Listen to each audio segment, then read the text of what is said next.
ગીર સોમનાથમાંથી સમાચાર સામે આવી રહ્યા છે। ગીર સોમનાથના ઉના પંથકમાં આવેલા કેસરિયા ગામેથી પસાર થતા દીવ કેસરિયા રોડ પર અવારનવાર સર્જાતા ગંભીર અકસ્માતોને લઈને લાંબા સમયથી ચાલી આવતો વિવાદ આજે વધુ વણસ્યો છે। જ્યારે રોડ પરથી પસાર થતા ઓવરલોડ ડમ્પરોને બેફામ ગતિએ દોડતા ટ્રકોના કારણે અકસ્માતોનું પ્રમાણ ચિંતાજનક રીતે વધી ગયું હોવાનો આક્ષેપ કરીને કેસરિયા ગામના રહીશો અને જનહિત લોકસેવા ફાઉન્ડેશનના યુવાનો રસ્તા પર ઉતરી આવ્યા હતા।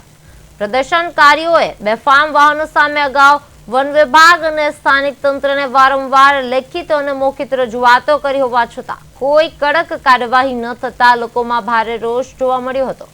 રોષે ભરાયેલા યુવાનો અને ગ્રામજનોએ દીવ કેસરિયા મુખ્ય માર્ગની વચ્ચે બેસી જઈને હાઈવે પર ચક્કાજામ કરી દીધો હતો, જેના કારણે વાહનોની લાંબી લાઈનો લાગી ગઈ હતી। ચક્કાજામની માહિતી મળતા જ પોલીસનો કાફલો ઘટના સ્થળે દોડી આવ્યો હતો અને રોડ ખુલ્લો કરવા માટે આંદોલનકારી યુવાનોને મનાવવાના સઘન પ્રયાસો કર્યા હતા, પરંતુ યુવાનો કોઈ નક્કર ખાતરી વિના હટવા તૈયાર ન થતા આખરે પોલીસે કાયદો અને વ્યવસ્થા જાળવવા માટે આંદોલન કરનારા યુવાનોની સ્થળ પરની અટકાયત કરીને હાઈવેનો વાહન વ્યવહાર પૂર્વવત કરાયો હતો।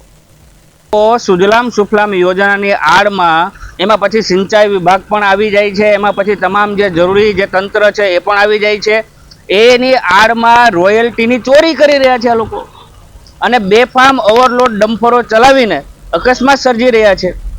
ત્યારે ભૂતકાળમાં પણ હાર્દિકભાઈ અને એની ટીમે ખૂબ પ્રશ્નો ઉઠાવ્યા, તેમ છતાં આજે દિવસ સુધી કોઈ કાર્યવાહી નથી થઈ। તો આજે જે ધરણા કાર્યક્રમ રાખવો પડ્યો છે, ખાસ કરીને કેસરિયામાં જે ઓવરલોડ વાહનો ચાલે છે, આરટીઓની જવાબદારી છે, આરટીઓની કોઈ નક્કર કાર્યવાહી કરવામાં આવતી નથી।